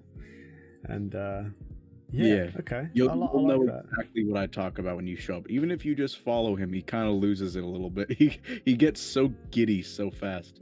He's a seriously honest to God good dude. And I think at the rate he's growing, and you know the way that people are viewing him, he has a real chance to do something cool. And I hope he does it.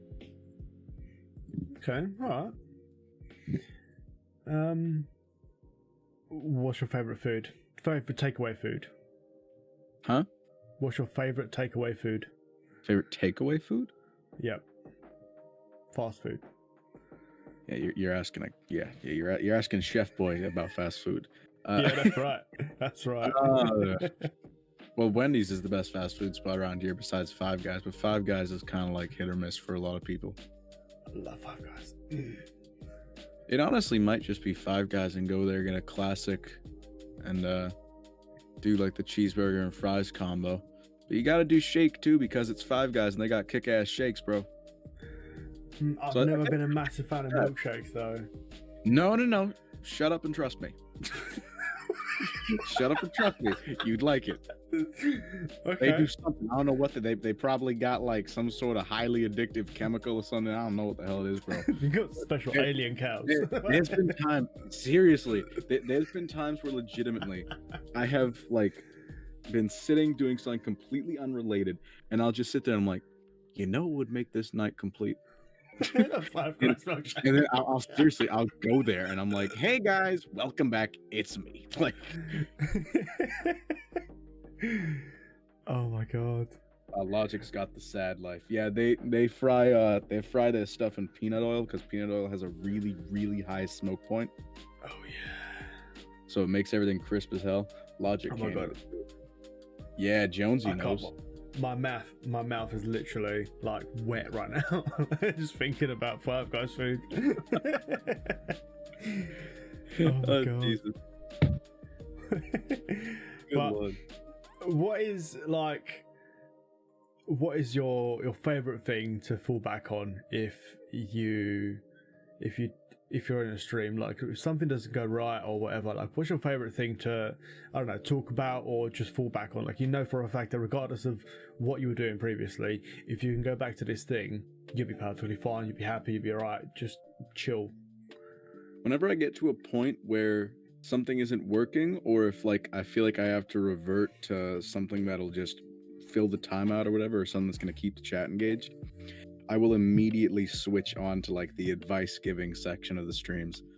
And I'll sit there, I'll put on the lo-fi music, I'll put it a little bit higher up in the volume so everyone can bop to that. And I'll just sit there and we'll do like 45 minutes of just any question they have, we'll do an advice session. And I'll just sit there and they can ask me any question about myself, about any, position or view or anything. We'll do that whole deal. And then with that, we'll do the advice section too. People ask like super deep questions and they actually want my opinion on it, and I'll give it to them every time. So that's the fallback. That's like if we're running out of stuff to do, we'll throw that in there and everyone enjoys it. Okay. All right. Well, I like this, and it's a very good little segue, you see, to this next part, because I've been asking you a lot of questions throughout the past 2 hours and a bit.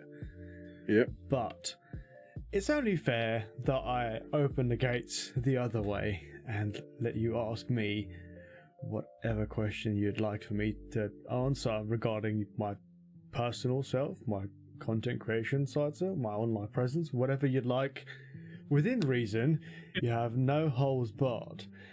And at the same time, I will take a few creme de la creme questions from the audience if anyone has any.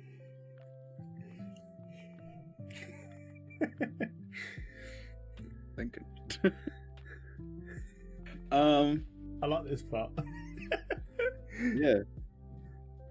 Honestly, my brain's firing. I'm having trouble picking something. Okay, here's a great one. How long has it been since you started growing the beard? How long has it been? I gotta know that one first. It has been, I've recently trimmed it as well, but it has been about February? Yeah. Feb last year?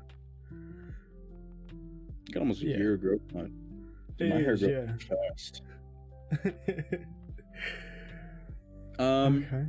Here's another question. This is more like a content-based thing. Okay.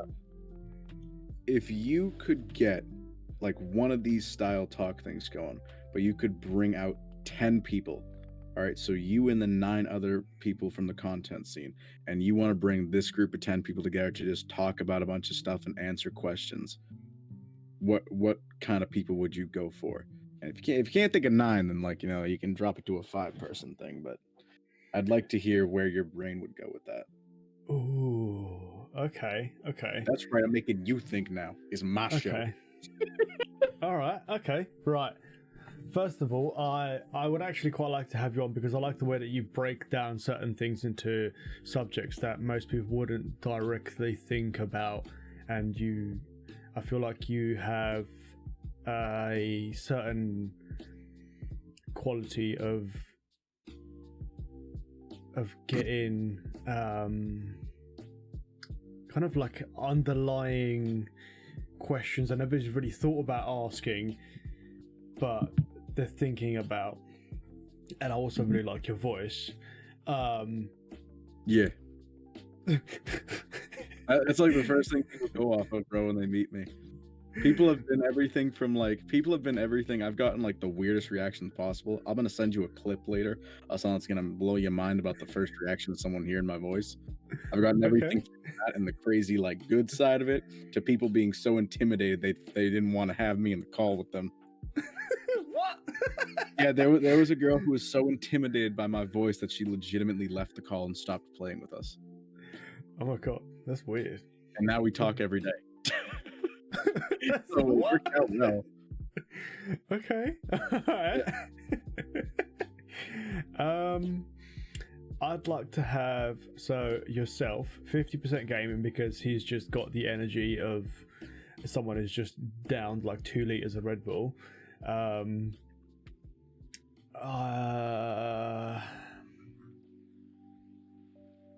my god, this is hard. You told me to flip on you, bro. I straight up 180 that bitch. Nah, that's good. That's good. I like that. I'd like to have one of my mods that's also recently going to start doing content himself, Paul, because he's got different views on things, and I like the way that he thinks. Also, he's got an accent, and I like that.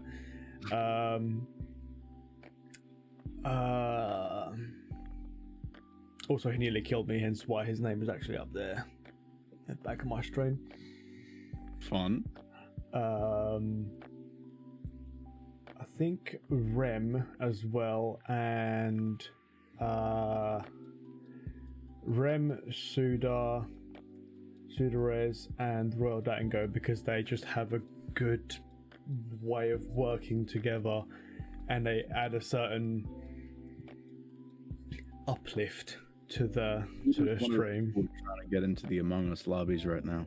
He played with Mel the other night, and Dango is also another person we're trying to get into the Among Us lobbies right now, because he also played. Or he? Dango's a she. Yeah, I thought so. I couldn't remember that. I kept thinking of it, and I was like, orange character in Among Us. I had to think of it like that.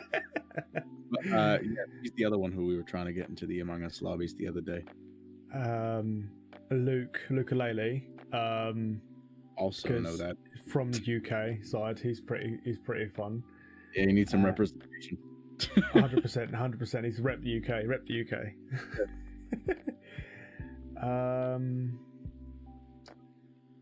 Oh Lord.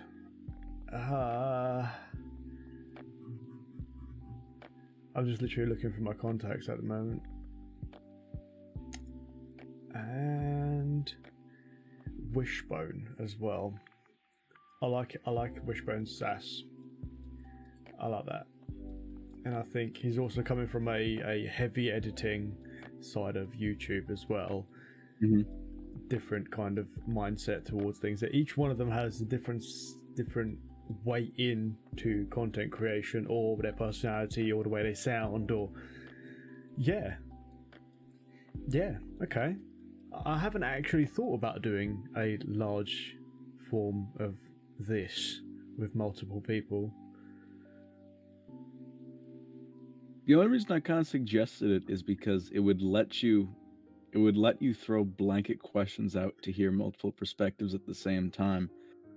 And then you could I have a feeling you have a very analytical brain. So I feel like it'd be cool to watch you try to work your way through it and put things together. Okay, give me an example of what you would call a blanket question. Like if you were to ask them one of the general questions about upbringings into streaming and stuff like that, if you could blanket that question across all of them and basically break down the differences to see how everyone comes from different paths, but instead of it being across different videos, everyone can just see it at once, then it kind of brings into focus just how different backgrounds can all end up at the same point. And I think that would be cool to see questions like that can break off in so many directions. I'd like to see how other people can bring that together. Plus, it'd be cool if people had similarities to watch those two kind of banter back and forth and have a moment to themselves. This is being written down.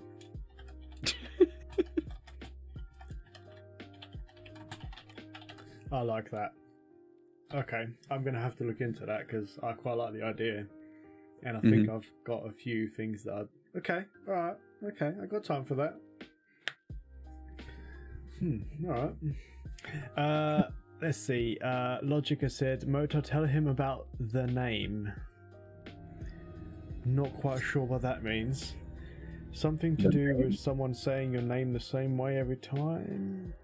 Oh yeah, so Logic can't say my name differently than he says it every single time. He says my name in the exact same tone of voice with the same like breathing and everything. It's literally identical every time. I have asked him to try to say it differently. He cannot do it. He says it in the exact same way every time. And I noticed it because I went back and watched his one of these, and he said it the exact same way, and that is he has said it every other time. And the second he joined a VC last night, he said it the same way. I went back and found a VOD. He said it the same way. It's incredible. Oh, okay. Yeah.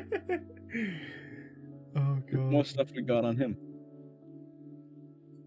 When I don't make it to Tab's list, sad boy hours. Hey man, don't take it on heart. This is just people that I would like to see. That could just be episode 1. You never know. There might be episode 2, 3, 4. Either way, we got anything? Have you got any other questions? I feel like those might be my main ones. That's more of like the one with the multi-person episode of this. I think that would be the best thing. Okay. That's also probably what I see as being the next step for this show, would be doing it as a multi-person deal. That would be a good way to bring together people who do content from different backgrounds too. Because a lot of the times people tend to like stick in what's familiar. So if you did that, you're kind of forcing people from different groups and stuff to mix with each other, and that'd be a good way to do that. I like this idea that you've got. I like this. I feel like I'm going to be having several conversations with you over the coming time. I'm pretty smart, bro. Yeah. See, this is why you made the list. Yeah. Okay, all right. No, I got time for that. For that. Yes, indeed, I will give him a shout out. But have no worries, people, because if you have come into this interview late, or if you've just found out about it now, where are you? Why are you not shouting out Motorman? Either way, that is his name. This is actually been recorded and it will be placed up on YouTube very soon. And I'm going to be having all of Motorman's links down below in the description. There's plenty of other episodes that you can go and have a look at and to get to find out about different people. But it's honestly been an absolute pleasure having you on, Motorman. It has been... You've lived up to certain things that people have said. And I feel like I need to spend more time with you to live up to other things that they've said. Yeah. And it would have been great if I was just like a completely opposite person. I just walk in here, I'm quiet as hell, but I'm also kind of a prick. It would have been great. Just literally come into the stream. I'm like this tall. I'm just like sitting there like, hey bro, you suck. I don't know if you knew that. That would have been absolutely hilarious. Oh my god. You should try and do one where you should try and do an Among Us. Yeah. You should try and do an Among Us where you try to play the role of the stereotypical child on a game console come Christmas time. Oh, that'd be insane. That was like the best part about getting new stuff on Christmas, like when I was younger though, was like going on there and listening to all the other kids shit talk other kids. Yeah. That was great. I love that. Oh my god. Or you should try and do one where you do a role reversal, a full role reversal with other people. So you essentially, you'll just take a number and then you have a random draw, and then you got to pretend you got to be the other person for that stream and try and play like them, just to really throw each other off, really. That'd be fun. What sucks right now is the proximity thing that everyone's been doing. It's not a thing anymore. Like, they got rid of the proximity deal, the person who made it. So now either someone else has to make a new proximity thing, or it's kind of just done. And what sucks about that is that made that game like revitalized. So now everyone's like calling out to everyone's calling out to the developers, trying to get them to add it into the game as an actual feature, because it made the game so much better. Okay. And hey, I'm all for it, because I want them to start, changing stuff. They're adding a new map at the beginning of this year now, so if they can do that and they can change up stuff like that, just small little, details that seem insignificant, it's going to keep the game going for longer. All right. Yeah. I haven't played it in a long time, so I think I'm gonna. What's that? You said you want to be added to the next lobby? Fabulous. Done. Deal. Let's go. I don't know when it's gonna be, but you'll be the next one. It ain't gonna be tonight. I know that. After I get off of this thing, I'm gonna go sleep for 12 days. Well, see you in 12 days time. It's funny, so like literally 12 days from now on the dot, 3:29 p.m. with like seconds, like, hey man, you up? I would legit join in. I don't even care. Yeah. Oh my lord. But it's been an absolute pleasure speaking to you, Mota. Unless you have any other questions, I feel like we can wrap this up for this episode. Yeah, I think I'm pretty good. Yeah?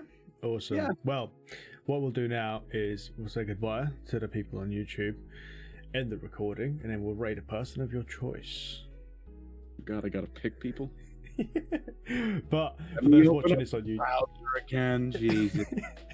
I'm sending you to work, boy.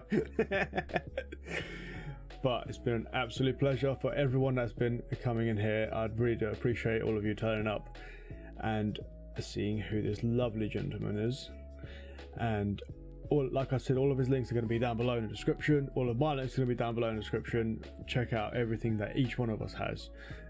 Go give him a massive follow and a sub, and go into his channel and be like, yo, Tav said you have great hair. True. I do. But for myself and from Mota, we're going to say peace out for now. Catch you next time.